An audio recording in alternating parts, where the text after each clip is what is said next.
When LEGO was introduced to the US market in 1962, they introduced a policy that prevented military sets from being made due to growing concern over the Vietnam War. How strict is this policy, however, when LEGO have blatantly ignored it on multiple occasions? More importantly, what does this policy entail?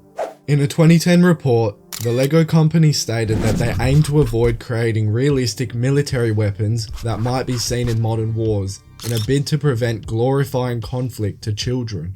This is why popular themes that may be deemed as violent, such as Star Wars, pirates, and castle, are allowed, as they are neither non-fictional, nor modern, nor contain military aspects. Hence, the line between acceptable and unacceptable themes has always been blurry. This inconsistency was apparent when LEGO tried to release a set based on the Bell-Boeing V-22 Osprey. Used by the US military for combat, special operations, search and rescue, and fleet logistics support, it's known for its tilt-rotor design, which allows both vertical takeoff and landing.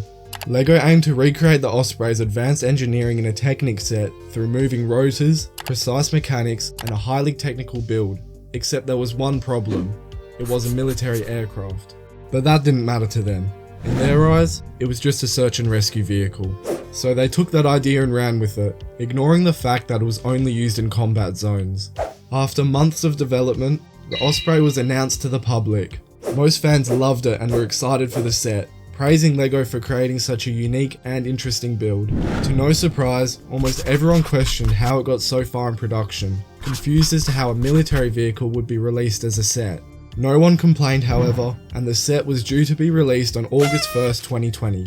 Wait, did I say that no one had an issue? Well, about that. The German Peace Society, United War Resistors, an anti-war group, started a campaign titled Love Bricks, Hate War, aiming to prevent the set from reaching the shelves, citing the company's long-standing policy not to create sets which feature real military vehicles. LEGO realised their mistake and cooperated by quickly cancelling the set only days before release, which upset many fans. Since the cancellation was extremely late, a handful of sets made it into stores, where a few lucky people picked them up and kept them sealed due to their rarity. If you want to buy one of these now, you're looking at paying around $1,000. Some decided to build them and realised that there was a severe design flaw in the model that destroys a gear wheel after only a few hours of use.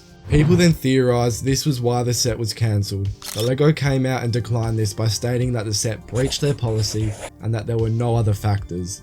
This hasn't been the first time LEGO's directly made a weapon of war. In 2001, they released the Sopwith Camel, a British World War I single-seat biplane fighter aircraft. Another World War I plane was created in 2002, the Red Baron, which was flown by the German fighter with the same name. Both sets were marketed as collectible models for adults, focusing on the historical significance rather than their military use. These examples highlight a recurring inconsistency in LEGO's anti-military policy. While sets like the Osprey are cancelled due to their ties to the modern military, older military vehicles have been allowed to slip through, often under the guise of being educational or historically significant.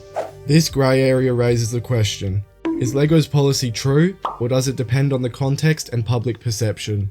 When the Indiana Jones theme was released in 2008, people were skeptical as to how LEGO would navigate its core aspect, World War II.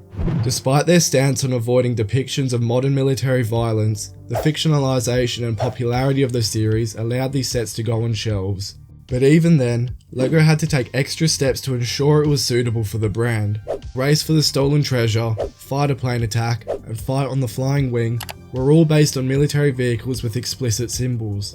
Although LEGO designed these vehicles to be based on real-life non-military equivalents, it's hard to ignore what they're depicting. They also featured firearms, such as pistols, rifles, and machine guns, reflecting the armed conflict seen in the films.